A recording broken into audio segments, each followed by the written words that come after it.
Bienvenidos a un nuevo episodio de Sueño Conciencia. Y para ahí cambió todo para mí. Como Ya. odié el entrenamiento, pero en verdad la competencia fue lo que más me gustó.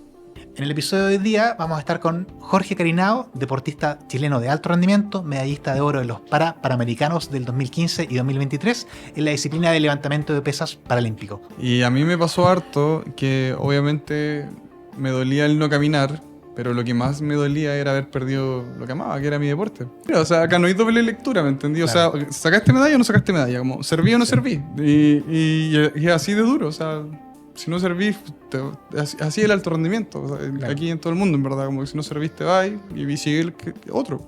Claro. Habrá otro mejor.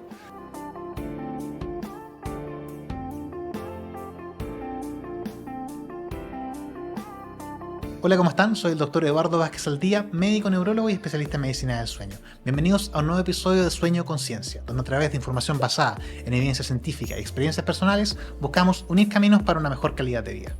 Es importante para mí recalcar que este podcast es una actividad independiente de mi labor clínica y docente y es parte de mi esfuerzo personal por generar contenido de buena calidad sobre medicina del sueño y autocuidado.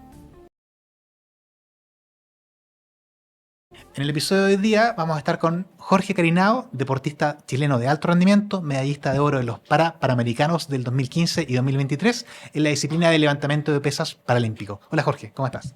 Hola, Eduardo. Muy Yo bien. hace tiempo que te seguía en redes y había visto todas las entrevistas que hiciste para los Panamericanos del 2023, porque en esos periodos como que son los momentos en que todos los deportistas... Donde más exposición tuvimos. Sí, pues entonces eso nos ayuda a conocer sus historias de vida y todo, pero vi hartas de tu entrevista y me interesa, siempre las primeras preguntas que hago en el podcast tienen que ver con cómo uno llega al deporte, por ejemplo, en tu caso, o si otra área a la que uno se dedica, pero en tu caso particular, yo sé que partiste bien chico, como a los 12, 13 años, ¿cierto? ¿Me podías contar un poquito cómo fue el inicio en el deporte, si hubo alguna persona a la que tú recuerdes como que esta fue la que me motivó, o cómo te iniciaste en esta disciplina? Porque tampoco es algo, nosotros cuando chicos... el fútbol es como a lo único que nos motivan y no mucho más que eso. Entonces, ¿cómo fue tu camino al principio? Sí, pasa harto en este tipo de deportes, es que no son deportes que se saltan un poco esta parte más lúdica y entran directamente al alto rendimiento. Claro. O a la parte competitiva, en realidad, mejor dicho. O sea, tú no vayas a jugar a levantar pesas. Sí, vos. Entonces, por lo mismo, los entrenadores se ven como en la obligación de ir captando gente en colegio, captando alumnos. Y ese fue mi caso. Fue un entrenador a mi colegio, Marco Iturrega se llama. Y él fue el que me inició de cierta manera en el deporte. Ya. O sea, tampoco fue amor a primera vista. O sea, yo fui más que nada como una apuesta con mis amigos, quién lanzará más, quién será más fuerte. Ya, te entiendo. Pero ahí se hizo había como un taller de halterofilia en el colegio. ¿Cómo No, funcionaba ahí? no era del colegio, era del Centro de Entrenamiento Regional de Temuco. Ya. Que, como digo, se ven la obligación de captar más gente en lugares, como sea. Y tenían un convenio, no sé, ya no sé en verdad si habrá sido un trato con este entrenador y el profesor del colegio. ¿Ya? Entonces te eximían. Si tú accedías a este taller, ¿Ya? te eximían de las clases de educación física y tenías que ir a entrenar acá. Ah, ya te entiendo. Entonces a mí me pasó un poco eso. Como que al principio no me gustó tanto, tampoco quedé seleccionado. Como hice un montón de series de pruebas de postura y cuestiones así, que yo no entendí. Entonces no quedé preseleccionado, pero este entrenador me dijo como si quieres venir, ven igual y Ya, perfecto. prueba. Pero ahí te ven como, es como una prueba así como cuando uno hace estas pruebas físicas para entrar a un club deportivo, me imagino, en fútbol, en básquetbol, que te miden en lo físico, te miden en lo técnico. ¿Cómo funciona normalmente Claro, o sea, esa? a un niño no puedes cargarle peso, pero necesitas saber si es explosivo. Entonces, si el Ya. niño no corre ni salta alto o es rápido, Ya, no ese es tipo de posible que cosas tenga mucha... ese tipo de cosas son las que buscan los entrenadores a esa edad. Claro, en esa edad sí. Sí. Ya, perfecto. Entonces, igual se ven un poco limitados porque, como te digo, no es tan masivo. Entonces, a pesar de que quieres el que tenga mejores condiciones, igual está limitado a que, puta, mejor que venga el que quiera, sí. Claro, porque la muestra a la que podía acceder acá en Chile son poquitos, po. Son pocos, igual son un país chico, entonces Sí, po. siempre es más chico el número. Y después, ¿cómo sigue el camino después? ¿Empieza a entrenar ahí? ¿Y cuándo empieza ya a convertirse en algo más competitivo? Mira, a mí, honestamente, cuando partí, no me gustó. No, de hecho, fue malo el negocio que hice porque yo preferí ir para eximirme, quedarme con el 7. Claro. Y después me enteré que tenía que ir 3 veces a la semana a este Ya, taller, no era que lo tenía mismo que ir que un estar- sábado, claro. Y te exigían, te retaban. Entonces para mí Sí, igual bueno, era raro. una cosa distinta a lo que está acostumbrado a una educación física, que es Claro, mucho más relajado. totalmente. Entonces me pasó eso, porque llegaba tarde y me retaban, o de repente estaba cansado y también me retaban. Entonces yo estuve un mes y durante ese mes después ya decidí que me iba a ir, que iba a renunciar. Ya. Y cuando llegué estaban haciendo un control que era un testeo entre los deportistas que habíamos partido ese año y para ahí cambió todo para mí. Como Ya. odié el entrenamiento, pero en verdad la competencia fue lo que más me gustó. Entonces ya me empecé a averiguar quiénes levantaban más de otras regiones, del mismo centro y me obsesioné como con ganarle, empecé a Claro, la entrenar. competencia, eso fue al final lo que te terminó motivando ese Para mí deporte. fue la competencia, sí. Ya. Y claro, ahí competiste ya después a nivel local, después fuiste avanzando a nivel nacional, ¿cierto? ¿Cómo fue el recorrido ahí entre los 13 y los 16 años? Claro, para mí fue bien rápido. Al poco tiempo estaba ya ganando en la región, entonces después ya fui al primer nacional y estaba ya dentro de los 3 primeros nacionales, que es segundo, me acuerdo un nacional que se hizo en Viña. ¿Ya? Luego en el tiempo ya era campeón nacional, récord nacional. Después fuimos panamericano, creo que tenía 15, un sub-17, prejuvenil, y quedé segundo.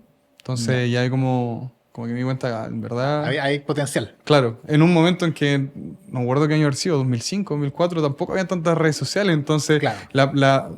prácticamente no había. Entonces, la información que yo tenía de los otros países era nula. O sea, Entiendo. yo fui a este panamericano que fue en Ecuador muerto de miedo. O sea, yo pensaba, esto gallos me van a ver Claro. la raja, ¿cachai? Como- pero al final no. Ya, al final no. Y en tu familia había no sé, una predisposición al deporte, o le interesaba que tú participaras del deporte, o como que no estaban ni ahí. No, no tan así. En verdad a mi papá siempre le encantó el fútbol y íbamos a jugar a la pelota los fines de semana, un poco obligado porque a mí nunca me gustó. Y sería, o sea... Ya, no era como una cosa, porque hay familias no, que de verdad que el son papá deportistas. entrena, la mamá entrena, y como que hay una cultura de deporte en la familia. Claro, no, acá no era el caso. Ya. Solo el fútbol y aparte había hecho básquetbol un año antes. Había entrado a la selección del colegio en básquetbol. Y mis papás como que lo pescaron ahí nomás. Entonces cuando yo les dije que ahora iba a levantar pesas, como que tampoco me deben haber pensado que iba tan en serio. Como que Ya. dije, no, sí, haz lo que queráis. Claro, ya, pero después, claro, cuando empezaron a ver la competencia, que empezaron a ver la posibilidad de salir, ir a competir fuera de Chile, Claro, como que fueron agarrando sí, po. ganas igual, po. Sí, po. Porque, bueno, para los que no conozcan la historia de Jorge, tú fuiste, cierto, campeón nacional y todo esto como adolescente, tuviste el accidente a los 16 años, 17. 17, Sí, 17 años, y después estuviste fuera del deporte un tiempo, porque Sí. tú tuviste una fractura a nivel de vértebras torácicas bajas. sí, T12. Claro, entonces, no voy a hablar del accidente, porque si quieren escucharlo van a tener esa Sí, entrevista, yo creo que la va a dar todo eso. la has dicho unas 20 veces en toda la historia de tu accidente. Pero fue entrenando, ¿ya? Sí, fue compitiendo. Compitiendo. Sí. Y después de eso, ¿me puedes contar un poco cómo fue el periodo de recuperación? Pensando en que, obviamente, esto es un duelo, y pensando en que parte súper importante de tu vida era la actividad deportiva. ¿Cómo tapar ese agujero que deja esta pérdida, ¿cierto? Y después, cómo volver a reencantarse y volver a competir. O sea, ¿me puedes contar un poquito cómo fue ese periodo después? Sí, mira, fue súper difícil, es tal cual lo decís tú, en verdad es un duelo. Y a mí me pasó harto que obviamente me dolía el no caminar, pero lo que más me dolía era haber perdido lo que amaba, que era mi deporte. Claro. O sea, yo dentro de la negación del comienzo del accidente, yo seguía pensando en cómo podía rehabilitarme rápido para volver a la competencia. Ahora, cuando yo me accidenté en diciembre, estaba preparando un panamericano que era en abril. Ya. Entonces yo igual sacaba cálculos pensando que el doctor se estaba equivocando, como, ya, Claro. puta, si estoy bien en enero, quizás en febrero, ya, que me entendí. Buscando la forma en que esto pudiera normalizarse Claro, rápido. hasta que ya te vas dando cuenta con el tiempo, como este balde de agua fría, de que puta, en verdad es verdad lo que está pasando. Sí. Y chico igual, porque no es como que... porque uno no tiene tantas herramientas quizás sea para enfrentar noticias de este tipo. Claro. No, y a mí igual me costaba harto que me entendieran, porque en el sentido de que yo de verdad amaba el deporte, o sea, todas las decisiones que había tomado en ese momento en mi vida habían sido en base al deporte. Entonces, todo eso, haber renunciado, o sea, ni siquiera renunciar, que se te arrebatara así, pensar Claro. que al último lugar que caminé fue a una tarima, era lo que más me costó. Ya. Entonces, toda la rehabilitación en parte de lo que uno está en el hospital, después de con el tiempo como que uno bloquea un poco eso y luego lo que yo quería era salir pronto de ahí. Ya. Entonces fui súper responsable en mi rehabilitación, en todo lo que me decían los doctores, los kinesiólogos, lo hacía incluso los días que no estaban, como con el objetivo, quizás medio deportista, como solo quería salir pronto. Me dijeron Claro. que iba a estar 3 meses y saliendo. ¿Qué es lo que más rescatas como de todo ese periodo de rehabilitación antes de volver a la práctica deportiva? Así como que decir ya, este punto quizás fue un punto de inflexión, decir ya, enfrentar este duelo, esta noticia que obviamente te demoraste quizás unos meses en poder procesar, es decir, y después viene el periodo de quizás rehabilitarse, quizás se vea alguna cirugía extra y cosas. ¿Cómo decir, ya, este punto fue un punto que yo digo, me agarro de esto y esto me ayudó a seguir avanzando? Sí, mira, no sé si tuve algo tan así, como Ya, igual fue como a porrazo, claro. siento yo. Y bueno, cuando salí del hospital, yo creo que la decisión que sí hizo un poco la diferencia fue quedarme en Santiago, Ya, no volver a Temuco. Entonces, yo preferí quedarme en Santiago porque, pucha, en mis papás nació una sobreprotección tremenda, ¿me sí, pues entendí? inevitable. Claro, mi mamá era como, no, ten cuidado, te va a caer, no sé qué, no vayáis solo. Entonces era igual algo que a mí no me hacía sentir muy cómodo. Me acuerdo que la primera vez que salí a la calle fue con ella y nunca había dado una silla de ruedas, no tuve terapia ni nada, fue porque me dejaron salir nomás, como Claro. estaba hospitalizado todavía. Y me caí. Entonces Ya, igual fue bien traumático. Yo sí, no pues. tenía idea cómo bajar una solera, entonces la vereda, me caí, mi mamá se asustó, yo me sentí pésimo, Sí, ¿cachai? pues. Y me acuerdo que me pasó lo mismo cuando me dieron el alta, como con mis amigos. Me tropecé como con un zapato y me caí de espaldas. Ya.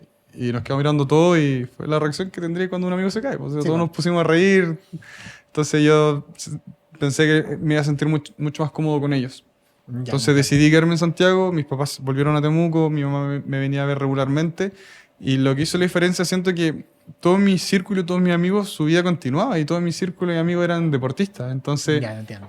ellos tenían harta giras fuera o campos de entrenamiento, entonces se iban meses y cuando eso llegó, el Panamericano que yo estaba preparando en abril, se fueron todos y yo quedé solo. Ya. Entonces siento que haber estado ese periodo solo también fue lo que me ayudó a atreverme y a enfrentarme como nuevamente como al mundo.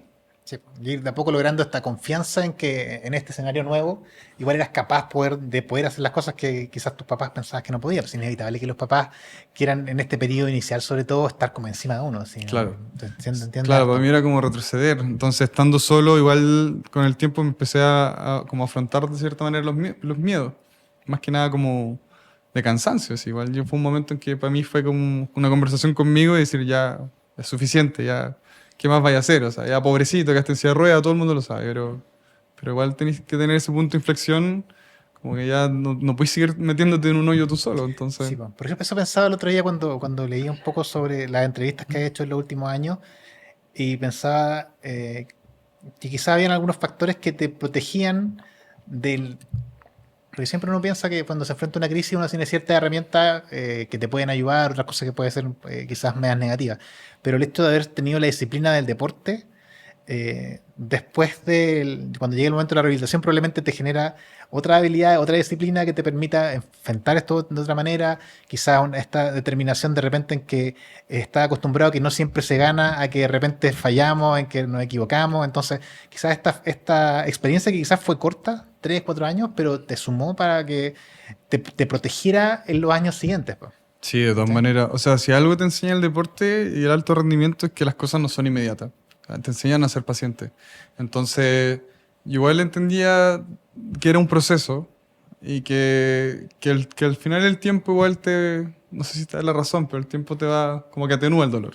Claro. Y después ya, ¿en qué momento decidiste volver a competir? ¿Qué fue lo que te motivó? Porque igual hubo un tiempo que estuviste fuera ¿Mm? y creo que fue, no sé, 2011 cuando ya competiste de Sí, nuevo. cuando volví el 2011. ¿Y cómo lo hiciste? ¿Cómo fue tu proceso para llegar a empezar a entrenar de nuevo? Fue un poco iniciativa de mis amigos, porque, o sea, ellos me empezaron a decir que por qué no iba al gimnasio, que estaba súper flaco, por qué no Ya, hacía algo, algún deporte. Y yo pensé en jugar tenis, porque literal era eso, jugar. ya, claro, Entonces, no sabía dónde ni cómo, así que fui a la Federación Paralímpica a buscar información. Hablé con Patricio Bowen, que era el gerente en ese momento, Y él me dijo, no, que vaya a jugar tenis tú tenés que levantar pesa. Claro. Y me mostró una carpeta donde estaban las marcas de clasificación a los Juegos Panamericanos de Guadalajara ¿Y cuánto 2011. tiempo antes fue eso? ¿De que le fueran los Panamericanos? De haber sido febrero 2011, de haber sido 5 meses antes, 6 Ya, meses igual como antes. justo igual. Súper encima, sí. Entonces él me dijo, esto tienes que levantar si querés clasificarte, ¿la podí? Y yo ya había levantado peso, entonces yo Claro. miraba el peso y era un peso, eran 105 kilos en ese momento, creo. Ya. O como 115. Yo pesaba muy poco ahí, como 50 kilos de haber estado pesando.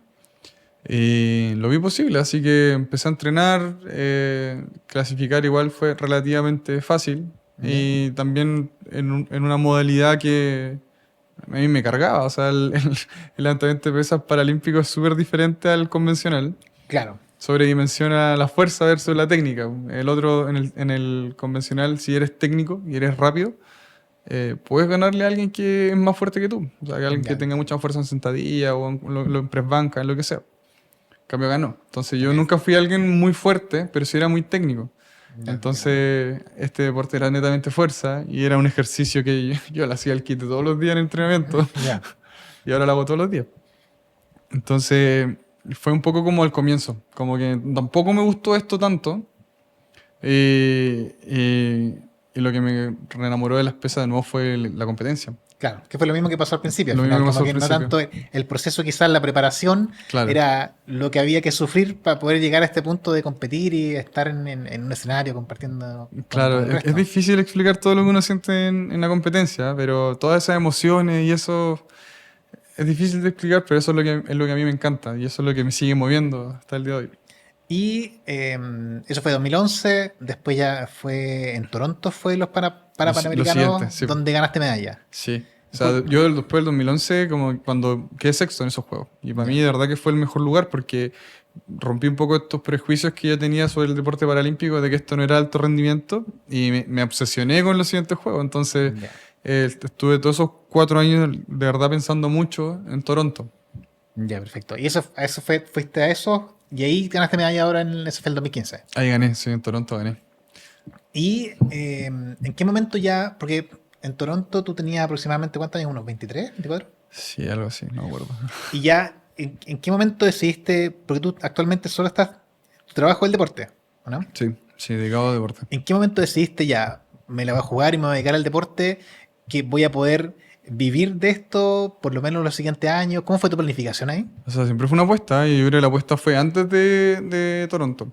Entrenábamos de lunes a sábado, entreno de lunes a sábado, mañana y tarde, todos los días, excepto el jueves y el sábado, que descanso en las Ya. tardes.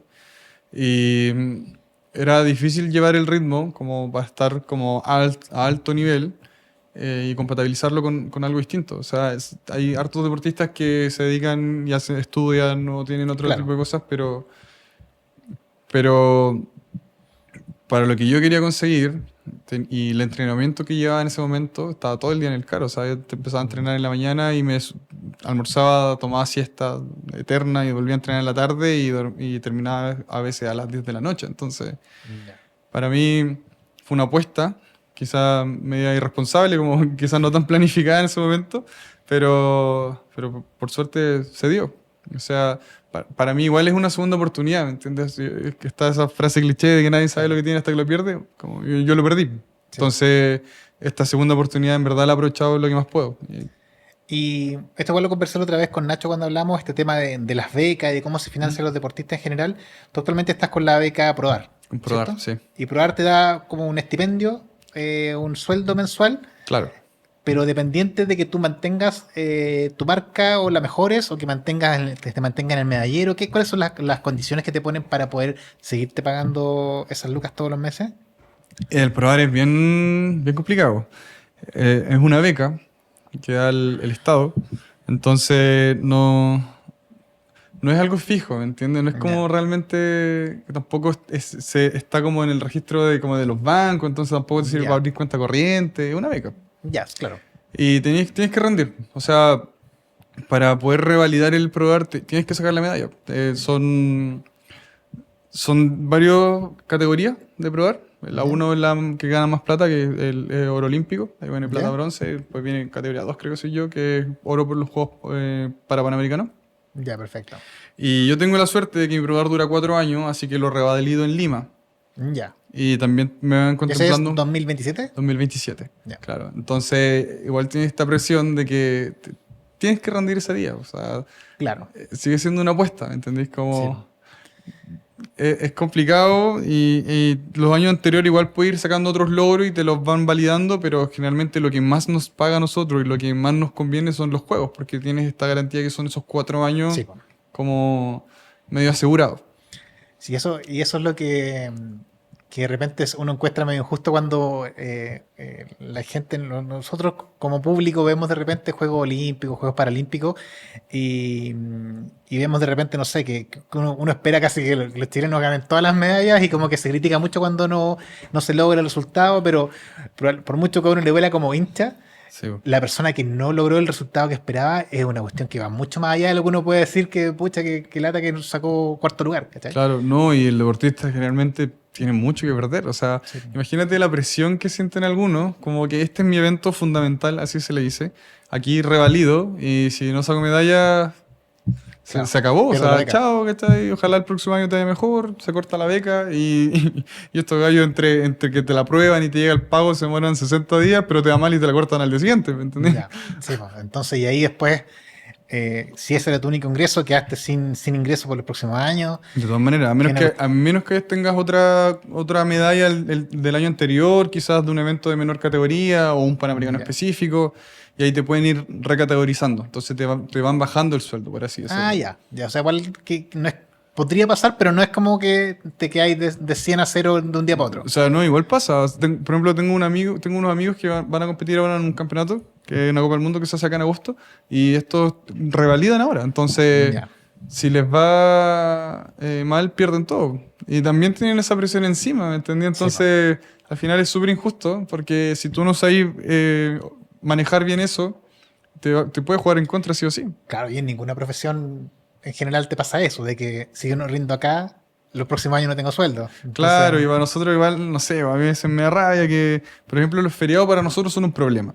Porque yo entreno de lunes a sábado, sin importar que entre medio sea Navidad, mi cumpleaños, lo que sea. Entonces, cuando ya, hay un feriado y como los recintos son públicos y los cierran y nosotros tenemos que buscar dónde entrenar y arreglarnos todo eso por nuestra cuenta, y después te exigen tanto por un resultado, que te juegas tantas cosas, y después claro. tenéis como, no sé, dirigentes que al final, puta, trabajan de 8 a 5 y fin, Sí, po. ¿cachai? Y me tomo mis vacaciones y a nosotros nos exigen ser como estar en la elite, ¿me entendí? Ser de los mejores y no siempre tenéis como lo mismo los que te guían, ¿me entendí? Entonces, Sí, po.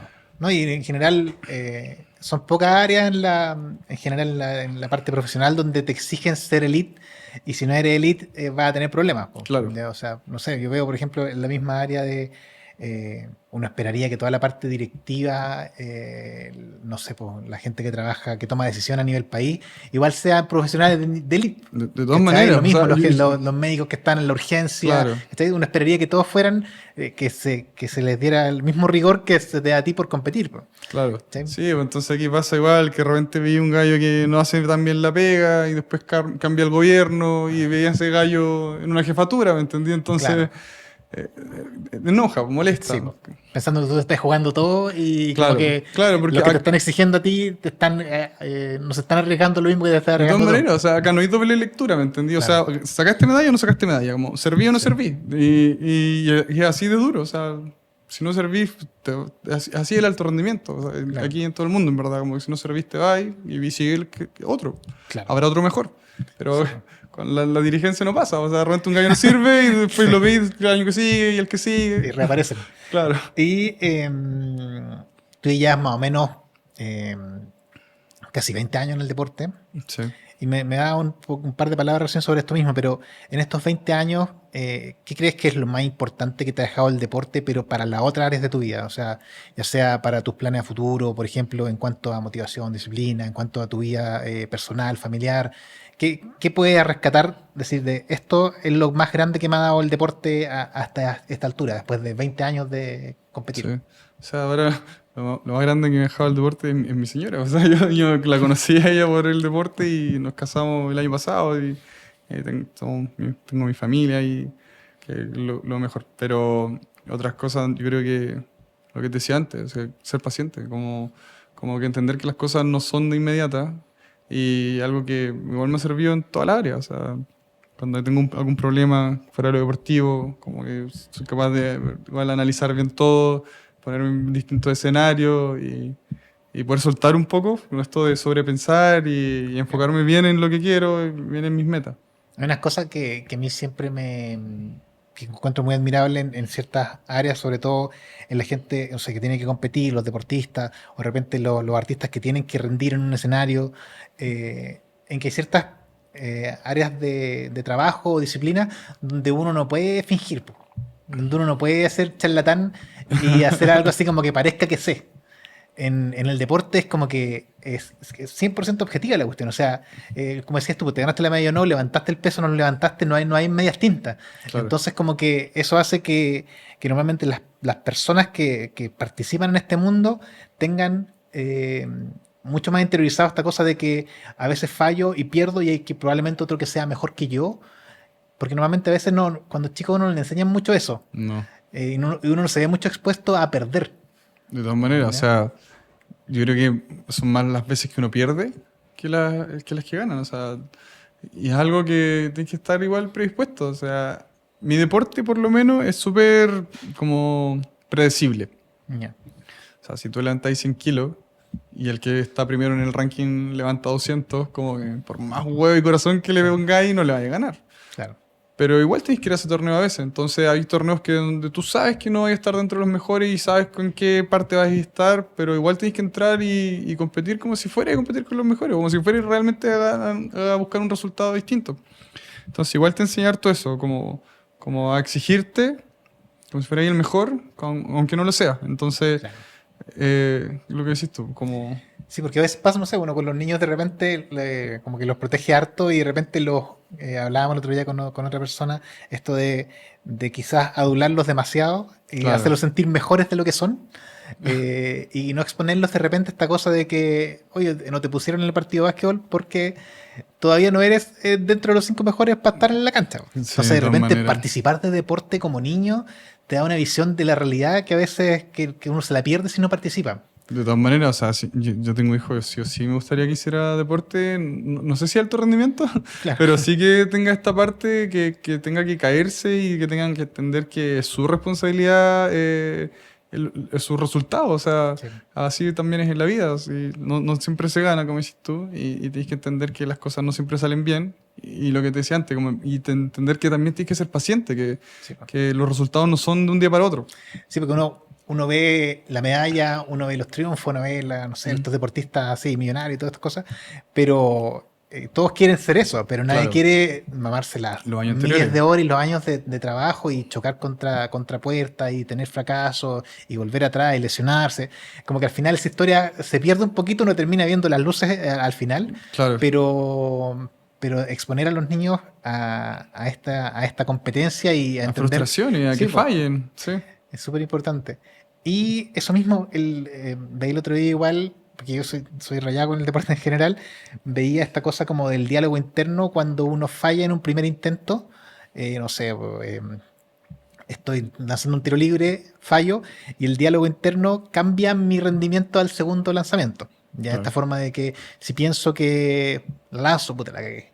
¿Cachai? Y eso soy pésimo de esta cuestión. No, Entonces, y claro, aparte, como el autosabotaje. es claro, pero en tu caso, por ejemplo, porque normalmente ¿cuántos intentos hacen por levantamiento? ¿Son tres? Tenemos 3 intentos. Tres intentos. Y si ¿cuál es tu diálogo interno normalmente ya? Antes de salir, antes de empezar, y por ejemplo, después de haber fallado el primero. ¿Cómo es tu proceso ahí cuando estás ya compitiendo? Ay, mira, generalmente me pasa que siento que cuando menos pienso es cuando mejor lo hago. Ya. Las veces que trato de tener demasiado control en todo mi cuerpo, eh, estoy como más propenso a fallar. Entonces, por eso es tan importante como el entrenamiento. Nosotros cuando entrenamos con mucho menos peso del que levantamos. Y yo personalmente ocupo mucho lo de visualizar. Entonces, cada vez que entreno, desde que estoy con la barra hasta que estoy con 190 kilos, trato de imaginarme siempre el escenario de competencia. Total, yo acostado veo la barra, un poco los discos y Claro. siempre la misma vista. Entonces, trato de enfocarme mucho en eso y todos los días. y visualizarlo todos los días, cosa que cuando esté en un momento de estrés, en una competencia, ojalá pueda no pensarlo y dejar como que mi cuerpo lo haga Claro, solo. como la memoria muscular, nomás todas las horas de trabajo. Claro, entonces me pasó ahora en los Juegos de París y en la clasificación a París, que fallé los 2 primeros intentos y me quedaba solo el tercero, y es un nivel de estrés terrible. O sea, yo clasificando a los Juegos en un campeonato en Georgia, en Europa, en Tbilisi, me quedaba el último intento y era todo nada. O sea, de ese intento dependía si se iban estos 4 años a la basura o tenía el torneo de nuevo, ¿me entendís? Entonces fallé el primero. Esto es súper técnico. El levantamiento de pesa paralímpico tiene que ser una press banca, pero muy, muy, muy limpia. Entonces se me estaba cayendo este brazo y la barra se inclinaba un poco, entonces era mi nulo. Y no Ya. podía corregirlo, entonces pasé al segundo intento, me pasó lo mismo y el tercero ya mi entrenador me retó, me gritó y traté de como bajar las revoluciones yo traté de poner mi mente en blanco. O sea, como... Y se prepara eso, ¿no? Se entrena como ese estado mental de la competencia, ¿es como parte de tu preparación? ¿O no es algo que a lo que se le ponga tanto Sí, de empeño? todas maneras. O sea, yo al principio no tenía una rutina de competencia, hace muchos años atrás, y me veía en los videos, en las competencias, que hacía las cosas distintas, y algunas tenían muy buenas y otras muy malas. Entonces me daba cuenta que las que eran mejores era porque seguía una rutina. Entonces Ya. yo traté de estructurarme bien, y así funcionó yo personalmente mejor, como bien, bien cuadrado. Entonces, por eso digo, desde que parto con la barra hasta que termino el entrenamiento, yo hago exactamente lo mismo y trato Ya. de visualizar en todo eso, pero obviamente se entrena. Ya, perfecto. Ahora te quería preguntar un poco de tu rutina en el día, específicamente, siempre en el podcast me interesa saber un poco como el autocuidado ¿Mm? que te permite rendir a este alto rendimiento. Y me gusta siempre hacer las preguntas que hago cuando entrevisto a un paciente en medicina del sueño. Entonces, Ya. mi primera pregunta es, ¿a qué hora te despiertas de la mañana? Mira, empecé a ver a una neuróloga que es ¿Ya? especialista en sueños, porque yo pensaba que tenía muy mal sueño, Ya, porque soy de acostarme muy tarde. ya, como es un Entonces, cronotipo más vespertino, como búho. claro, entonces yo me levantaba, igual tengo la suerte de que también dispongo un poco de mi horario, ¿me entendí? O sea, entrenamos entre tal y tal hora, no es como tan fijo. O sea, Ya, si de repente estaba más cansado o me dormí muy tarde o dormí mal, yo tengo el permiso de poder dormir más y levantarme más tarde, como porque ya, todo va en pro del rendimiento. Entonces, claro, generalmente antes me despertaba como a las 10 9. ya, Ahora estoy levantándome más temprano. ya. ¿Y despiertas como que dormiste lo suficiente actualmente? ¿O te Despierto. falta? No, ahora sí. Es que, Ya. como digo, estoy viendo justo Justo te estás tratando para justo esto. estoy en tratamiento de eso, pero Ya, antes sí me perfecto. pasaba y despertaba cansado. Entonces despertaba varias veces en la noche y, y no sé, si despertaba una vez en la noche ya mi día y mi rendimiento, mi Claro. entrenamiento cambiaba totalmente. Sí, no, sí, de hecho la fuerza de agarre disminuye en relación al tiempo de sueño. Entonces, ¿En serio? sí, pues en alto rendimiento hay harta literatura. No, yo lo siento. O sea, yo si no duermo por lo menos 7 horas de corrido, yo lo siento en mi rendimiento. Claro. Aguanto todo el día despierto, no ando con sueño. Sí. Pero al momento de entrenar sí lo siento. Me pesa más la barra, me siento más lento. Y principalmente el sueño lo que más impacta es la preparación, es el entrenamiento, más que el rendimiento del día de la competencia. Porque normalmente como Claro. las competencias son cortitas, tienes que levantar y no sé, estás una cierta cantidad de segundos levantando nomás, lo mismo que los velocistas, Sí. que hayas dormido más o menos la noche anterior no hace tanta diferencia. Pero en la preparación, en la ganancia de masa muscular, en el riesgo de lesiones, en todo eso el sueño es central. O sea, uno diría casi que ojalá dejarte dormir todo lo que quisieras y que el resto estuviera entrenando. Así como que si pudieras dormir más de 9 por ejemplo, obviamente no todos podemos, pero si pudieras dormir más, claramente sería mejor para tu Claro. disciplina. Claro. O sea, estaba como el caso, me acuerdo, de esta rusa que hacía salto con garrocha, Elena Simbayeva, que dormía ¿Sí? como 18 horas, algo así. Sí, pues hay hartos que son así, que se les despiertan solo para entrenar. Sí. ¿Y en el día algún estimulante? ¿Café o pastillas de cafeína, ese tipo de cosas? Sí, café tomo sí o sí en las mañanas, siempre me encanta, tomo un expreso Ya, en mi pero no casa. pensando en el entrenamiento. Igual un poco, o sea, Ya, es que, mira, con el tiempo igual mi entrenamiento con los años ha cambiado mucho. ya, Y la parte más, más joven que tuve y entre mis 20 años, mis 20 y 30 años, fue bien parecido y entrenaba mucho. Entrenaba en la mañana, Había periodos que entrenaba 3 veces al día, entonces entrenaba en la mañana, tomaba desayuno, luego entrenaba de nuevo, almorzaba, tomaba una siesta como de 3 horas y luego volvía a entrenar. Entonces, entre todos esos entrenamientos, como sí tomaba café, mucho café para mantenerme despierto. Ya. Y los viernes, que era nuestro día que controlábamos, que era el día más pesado de todos, sí tomaba cafeína antes de empezar. Ya pensando en el rendimiento Pensando en el específicamente. rendimiento, sí. Y era harto, ¿Y, eran como 400 miligramos, algo así. y tu entrenamiento en la semana, cómo se distribuye en general? Ya, mañana y tarde normalmente, ¿cierto? Sí, Y sí. tiene como la distribución específica, porque me imagino que están haciendo cosas distintas, no solamente levantando. Claro, mira, como te decía, antes entrenábamos, incluso había un periodo que entrenábamos 3 veces al día, que eran ¿Ya? 3 semanas triple y luego una doble y luego se repetía al mes siguiente. Ya. Y con el tiempo lo hemos ido ajustando y este último año empecé a entrenar solo en las mañanas. Ahora Ya. tengo toda la tarde libre, pero como un poco más dedicado a todo el autocuidado, ¿me entendí? Igual estoy más Ya. viejo, entonces Claro. necesito más, Recuperar. más tiempo para recuperarme, sí. Pero sí, la hacemos press banca todos los días con las distintas variables posibles, como toma mancha, más estrecha, con pausa, sin pausa, con distintas alturas de soporte. Y luego vamos dividiendo por planos musculares. Entonces hay un día que toca hombro y tríceps, otro día bíceps y así, ¿me entiendes? Ya te entiendo. Pero la carga va aumentando. Los martes, o sea, los lunes a veces son un poco más pesados, el martes un poco más liviano, miércoles pesado de nuevo, el jueves es muy liviano porque no te da el cuerpo para aguantar Claro. 4 días intensos. Sí, pues aparte estoy trabajando grupos musculares más o menos que trabajan en Sí, conjunto, pues entonces es súper la fatiga poco, acumulada. claro. Entonces el jueves es muy relajado y muy dirigido como a la masoterapia y cosas así. Ya, eso te quería preguntar igual, como cosas específicas de recuperación que hagas.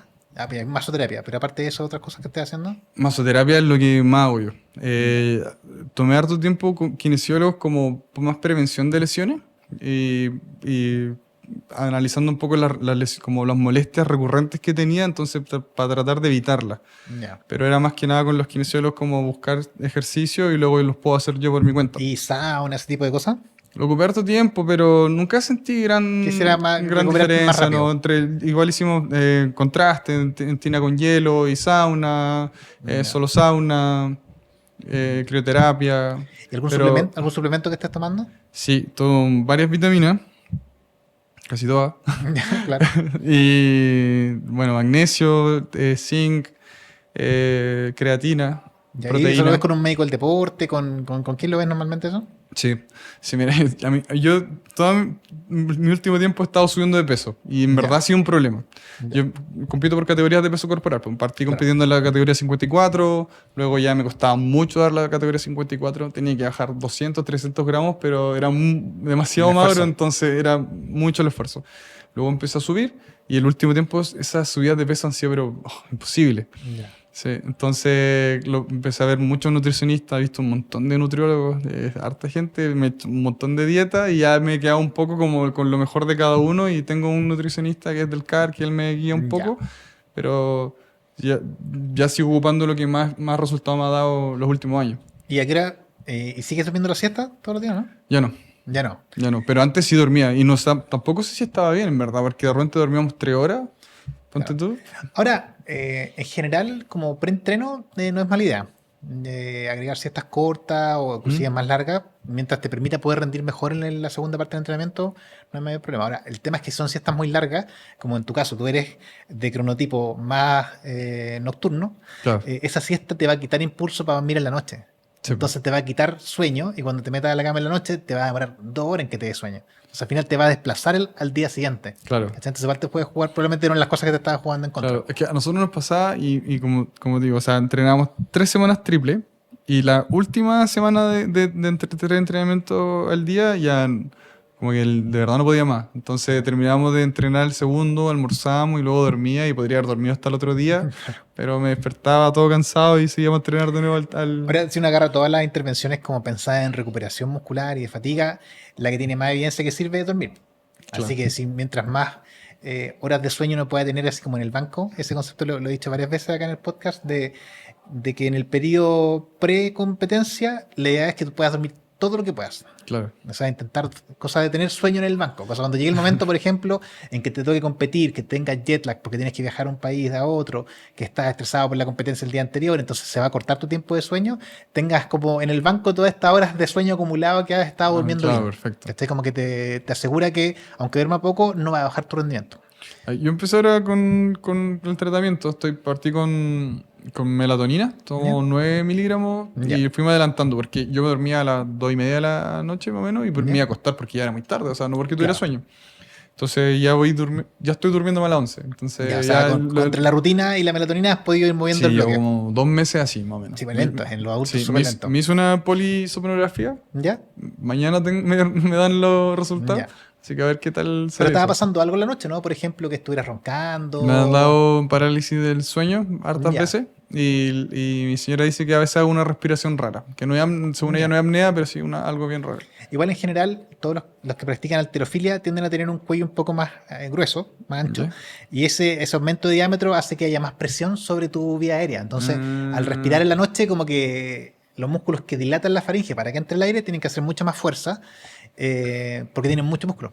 claro, ¿Cachai? eso es como que me Entonces, ahogo. sí, pues lo vemos en las personas que hacen halterofilia, los que practican rugby, fútbol americano, en los que practican algunas artes marciales como jiu-jitsu, por ejemplo, que tienen cuello así. Y a eso, casi todos roncan o hacen pausa al respirar. Y todas esas caídas de oxígeno van interrumpiendo tu sueño en la noche y disminuyendo el rendimiento deportivo al día siguiente. De todas maneras, o sea, como te decía, el sueño lo siento demasiado si duermo mal, Sí, pues. lo siento demasiado en mi rendimiento. Igual me pasó que ahora que me acuesto más temprano, igual sigo durmiendo la misma cantidad de horas. Yo pensé que iba a Ya, poder dormir más, como sumar. pero sí, pero no. Claro, pasa a veces que uno se ordena en la noche, pero el ciclo circadiano que tiene que ver con en qué momento me despierto, en qué momento me duermo, es bien marcado al despertar. Entonces, con cierta cantidad de luz, tu cerebro ya se va a despertar, independiente que te hayas quedado dormido más temprano o más tarde, que es lo que le pasa harto a los adultos mayores, Ah, de perfecto. que independiente que se acuesten súper tarde o duerman mal, igual se despiertan a las 5 o 6 de la mañana, Claro. porque su ciclo está tan bien sincronizado con el despertar que no hay cómo pasar de largo. ¿Y eso se puede cambiar? ¿Se puede hacer Pucha, no algo? tanto, ¿ah? Con los años como que que esta flexibilidad que uno tenía como en la infancia y adolescencia de poder dormir hasta las 12 se va perdiendo un poco. Ya como que la fase, porque después de los 12 años la fase de sueño se desplaza y uno empieza a quedarse dormido más tarde, Ya. se le puede levantar más tarde. Pero una vez pasando los 25 hacia arriba, como que se empieza a hacer un cronotipo que es más indeterminado. Puede ser medio trasnochador a veces, más madrugador otro día, pero cada vez se va poniendo más madrugador Ya. a medida que avanzan los años. Entonces, después de los 50, es difícil que uno sea muy trasnochador y pueda funcionar al día siguiente. Quizás tener bien oscuro todo podría ser O una... sea, dentro de las cosas que se ha visto, si podemos modificar el cronotipo, intentar sumar horas de sueño, las rutinas tienen que ser súper rígidas. O sea, los horarios de comida súper bien marcados, los horarios en que entra el dormitorio. La oscuridad se ha visto que sirve y la exposición a luz también puede ayudar en la mañana de repente que uno despierte más, pero tampoco es que la evidencia sea tan buena si va a decir Ya. que si tú apagas las luces a tal hora vas a tener un sueño de excelente calidad. No, no es tan así. ¿Ya? Y de hecho terminas sumando menos. El hecho de lo que más tiende a ayudar es que uno se exponga a luz natural durante el día, que uno sea regular Mm, con la actividad física y que uno sea regular con las comidas. Con esas tres cosas ya uno podría empezar a que tu sueño sea lo más regular posible. perfecto. Pero va a variar día a día. Si al final, si la carga en lo deportivo es distinta, si la carga emocional es distinta, si tenemos un tema social, familiar, o sea, miles de cosas pueden pasar que te acorten el tiempo de sueño. Sí, Pero es bueno. difícil prolongar mucho el tiempo en la mañana. Lo que a veces uno recomienda es que si te despertaste, no sé, a las 6, no te activas al tiro que el celular y empezar a funcionar, si no tienes nada que hacer, darte la oportunidad de intentar quedarte en la cama un rato más a ver si puedes dormir un rato más. Por ejemplo, quedarte unos 20 minutos, una media hora, a ver si te quedas dormido de nuevo. ¿Y eso ayuda? Si eso podría ayudar, A sumarte mí, unos minutitos más del tiempo total de sueño. a mí me pasa que a veces que despierto muy temprano y me vuelvo a quedar dormido, como que si duermo una hora más, después despierto, pero Claro, y eso como pasa a veces cansadísimo. que entre despertar y dormir, uno como que agarra sueño profundo a veces y Sí, despierta súper más molido al final de lo que claro. despertó. Pero ahí es súper individual saber cómo va a responder, porque no es difícil hacer una regla única. Entonces, a algunas personas les sirve mucho. Me desperté y como darme una posibilidad de dormir de nuevo sin ni una presión, sin nada, y después me levanto cuando me toque. Pero de verdad que hay otros que los que el alarma es esperar 10 minutos y dormir media hora más y terminan despertando peor. Entonces, no es como una pauta que uno te podría dar así como, esto es lo No, que tienes que hacer. Normalmente hay que ir probando, po, ya probando cómo responde tu cuerpo ante una horita más de sueño, media hora más de sueño, y si es que puedes volver a quedarte dormido. claro. Porque a veces despertaste y si hay luz, listo, se acabó nomás. Sí. Y ahí la compensación que uno puede hacer son las siestas. Pero ¿y de la polisomnografía qué puede salir? En general, lo que vemos en la polisomnografía, que es este estudio de sueño, ¿cierto? Que ocupamos electrodos, electroencefalograma para ver la arquitectura del sueño, todas las etapas de sueño. Colocamos una cánula respiratoria aquí para ver flujo respiratorio, Sí, lo más incómodo que oxígeno, hay. electrocardiograma, posición, o sea, te lleno de cables. O sea, el reloj no sirve para nada. O sea, comparado con eso, la información que da el reloj es muy poquita. Y necesitamos por lo menos 3 horas que hayas dormido para poder interpretar el examen. Con 3 horas basta. Con 3 horas suele ser suficiente para decir, ya, este examen no sirve. ¿Ya? Y lo que queremos ver, primero, es que no hayan trastornos específicos del sueño. Los más importantes que uno ve en los polisonogramas son los trastornos respiratorios del sueño. O sea, que estés roncando, que tengas apneas, pausas al respirar, que hayas de oxígeno. Ya eso es la primera cosa que uno busca. Lo otro es que no tengas trastornos del movimiento del sueño. Movimiento excesivo de los brazos, las piernas, que aprieten los dientes, ya, todo ese tipo de cosas, como activación muscular. Y es porque eso podría interrumpir el sueño y hacer que estés cansado. ¿Pero eso se puede corregir? En general sí. La mayoría de los casos de los problemas respiratorios tienen terapias desde dormir de lado. Así que el problema solamente se produce cuando duermo de espalda. Hay algunas terapias con fonoaudiología que podemos hacer para fortalecer la musculatura de la lengua, del piso de la boca, para que esto no colapse con tanta facilidad. Hay terapias con dispositivos dentales, que normalmente lo que ocupamos en deportistas jóvenes que tienen apnea son estas plaquitas que se llaman dispositivos de avance mandibular. Y existen cirugías en algunos casos, si es que no tiene problemas respiratorios, y estas maquinitas que dan flujo de aire también. Entonces, que es el CPAP. O sea, existen todo un grupo de cosas que se pueden ocupar para lo respiratorio. Y si uno tiene algún tema del movimiento en la noche, que apriete los dientes, es frecuente que haya déficit de hierro, si es que eso está pasando, así que se suplementa. Es una cosa que es frecuente en los deportistas que tengan déficit de hierro, así que hay que estarlo viendo. A veces pasa que la cafeína en exceso o ciertos medicamentos pueden hacer que yo apriete más los dientes. Entonces, todas esas cosas hay que ir viendo una vez que ya tenga el resultado. Y principalmente eso es lo que buscamos en el examen. En tu caso particular, a veces se pide como para ver tu arquitectura del sueño nomás. Ver que tus porcentajes de sueño estén normal, que tengas suficiente porcentaje de sueño profundo, el porcentaje superficial que sea lo que corresponda, nomás como buscar eso. Porque Claro. tu tema era más como de desorden del horario de sueño y despertar cansado. Entonces quizás solamente el desorden explicaba tu despertar cansado. Claro. No necesariamente porque algo esté pasando en la noche. Pero la idea es con esto poder descartarlo. Esa es Claro, la idea. pero lo que te decías, en verdad, es súper incómodo dormir Se duerme con mal. todas esas Y cuestiones. toda la tecnología va ahora avanzando a intentar hacer ese mismo tipo de exámenes, ojalá en la casa, con menos electrodos, pero claro, la tecnología va avanzando hacia allá, cosa de que con menos cosas podamos tener la misma información. En tu cama sería increíble. Sí, y se puede hacer la polisonografía en la casa, pero a veces pasa, para la apnea es bien parecido, o sea, sirve para pillarla en la casa o en el laboratorio, sirve igual. Pero cosas más sutiles, a veces pasa que se suelta un electrodo y no hay un técnico ahí que te pueda ayudar a Claro. volver a colocarlo, entonces ese tipo de cosas se disminuye un poco la capacidad para diagnosticar problemas más específicos, pero sirve, ¿ya? Y todas estas cosas igual suman, pues las mismas mediciones de oxígeno durante la noche, la frecuencia cardíaca, todo eso nos pueden dar luces de qué está pasando en la noche. Claro. O sea, yo igual todo esto me acerqué a verlo en pro de mi rendimiento. O sea, tratando de ir ajustando lo que más pueda para ir mejorando. Yo hace un par de años yo preparé una clase de sueño en alto rendimiento. Y me puse a buscar y estaba lleno de literatura. O sea, todos los países, todos los comités olímpicos de otros lados trabajan y tienen pautas de sueño para sus deportistas. Y yo empecé a preguntar por acá y como que no había mucha cultura todavía de esto. Y Claro. al punto de que habían médicos del sueño en clubes deportivos, en la NFL, ¿cachai? En todos lados había alguien que se dedicaba a ver las rutinas de sueño de los deportistas, cosa de sacar el máximo rendimiento posible. Porque al final, en alto rendimiento, las centésimas de segundo, las milésimas hacen diferencia en medallas, po. De ¿Ya? todas maneras, o sea, imagínate, en el CAR, el Centro de Alto Rendimiento, la residencia deportiva está en el Estadio Nacional. Entonces, cuando hay conciertos y cosas así, tú estás tratando de dormir y estás aquí, no sé, claro. Shakira está cantando y después se acaba el concierto y desarman todo. Entonces, Sí, po. igual es complicado. Siento que igual lo han dejado harto de lado. Sí, pues ahí de repente las uno puede paliar un poquito las cosas como del ambiente con estas cosas de los mismos tapones, si es que no te molestan, Claro, el ruido sí, blanco, los antifaces, todas esas cosas van sumando, cosas de poder intentar aislarse un poco del ambiente. claro. Sí, pues. Me acuerdo que hablábamos con Nacho lo mismo, que él duerme, pero con todo un equipamiento encima para Ah, no sí, tener pues sí tanto lo he ruido. visto, el Nacho y la Anaís, su polola también, con Claro, antifaces. Yo claro. no puedo. En verdad a mí me incomoda mucho. Y pasando ya a la última parte del podcast, que tiene que ver más con la otra concepción de sueño, que tiene que ver más con tus planes, proyectos a futuro. Yo leí en una entrevista que tu plan no era tanto seguir quizás ligado al deporte, sino que quizás ver otras áreas de laborales. Por ejemplo, la pregunta siempre es la misma. De aquí a 10 años, ¿qué te gustaría que estuviera pasando en tu vida personal? ¿Qué te gustaría que estuviera pasando en tu área, ya sea de trabajo, deportiva, en la que te estés desarrollando? ¿Y qué te gustaría que estuviera pasando a nivel como país o de tu comunidad? Es una pregunta grande. Sí. La idea es que no tienes que complicarte demasiado las cosas, más los puntos más importantes que sientes que te gustaría que estuvieran pasando.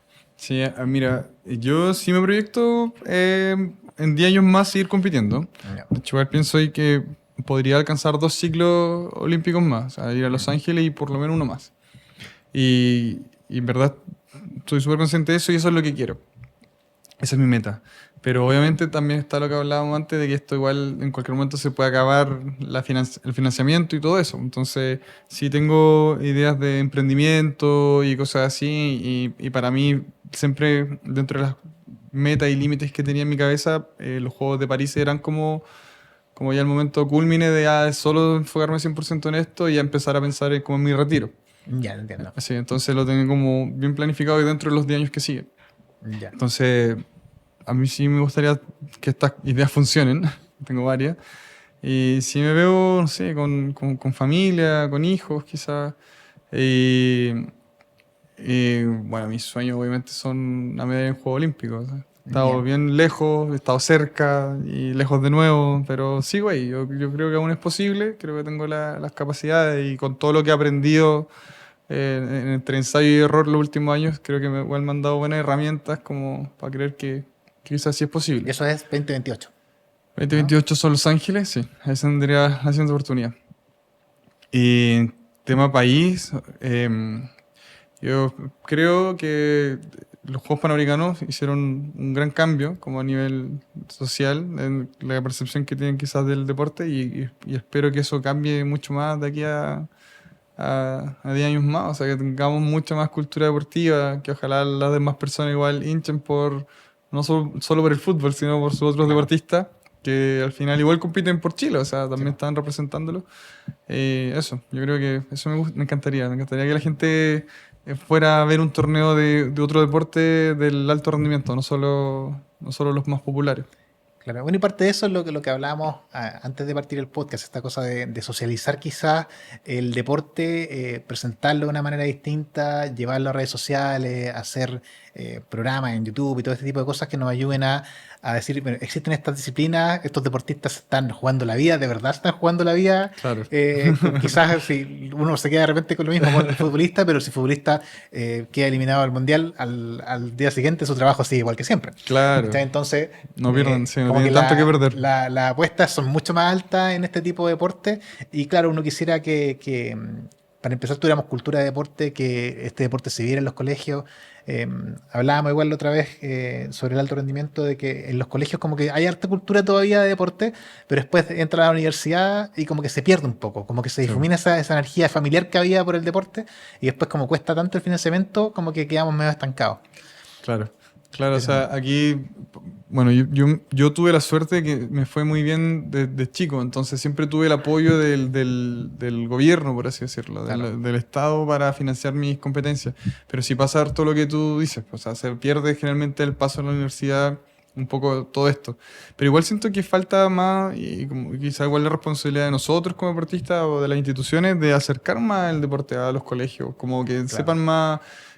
Quizás no que lo practiquen, pero que lo conozcan, que como que Mm. consuman deporte, que sepan las reglas, que puedan ir a ver un torneo de algo. Que siento que igual después de los juegos se están haciendo más eventos grandes en el país, que a veces no tienen mucha difusión, pero si la gente los conoce y entiende las reglas, es un montón de deportes. O sea, yo Es creo que sí o que sí puede haber uno que te apasione no practicarlo, pero sí verlo. que es súper notorio porque al final cuando uno como que todos los deportes olímpicos están como fuera del radar de uno ¿Mm? y aparecen las Olimpiadas y uno está pero pegadísimo en la tele viéndolo Claro, todo, sí, viendo po. todas las competencias, viendo que bajan en kayak, viendo las Claro, hasta competencias el enteras. invierno ahí del ¿Cachai? curling. Entonces obviamente despierta interés, Sí. ¿ya? Pero como que lo vemos alejado y separado cada 4 años Claro, y ahora como está, que... sigue siendo eso, cada Sí, 4 años, pero en verdad hay deportes, ahí hay competencias prácticamente todos los meses. O sea, sí, el po. Team Chile y el Team para Chile es enorme y están compitiendo a alto nivel todo el tiempo. O sea, hay panamericanos específicos, mundiales específicos, hay deportes que tienen todos los años los eventos. Nosotros tenemos panamericano todos los años, mundial cada 2. Entonces, hay Sí. oportunidad de poder verlo. Sí, quizás la parte política de esto tiene que ver con poder socializar mejor toda esa participación de nuestros deportistas y tenerlos presentes, o sea, en el que estén en la noticia, que se transmitan las competencias, cosas de que uno pueda estar al día. No Claro. solamente si es que sigue al deportista en redes sociales, O si ganó, ¿no? Claro. Claro, eso. Sí. Ya, pues te quería agradecer un montón por venir. Siento que me ha sido súper útil esta conversación. Tu historia a mí me gusta mucho porque eh, habla de cómo la disciplina puede pasar a través de como cualquier eh, como ¿Cómo se dice? duelo, crisis, avanzar y como que esos valores iniciales que tuviste en el deporte te permitieron seguir avanzando pese al accidente que tuviste, pese a todo este periodo de rehabilitación y aún así llegar al alto rendimiento, llegar a darle medalla a Chile, yo creo que es admirable. Así que muchas gracias por No, venir muchas y por compartir gracias. tu historia con nosotros. Muchas gracias a ti, Eduardo. Así que gracias a todos igual por conectarse. La idea es que sigamos compartiendo sobre estos temas, hablando de deporte, hablando sobre vida saludable, sueño, autocuidado, y en conjunto sigamos todos aprendiendo más con el objetivo siempre de ojalá tener una mejor calidad de vida. Así que un abrazo y nos vemos pronto.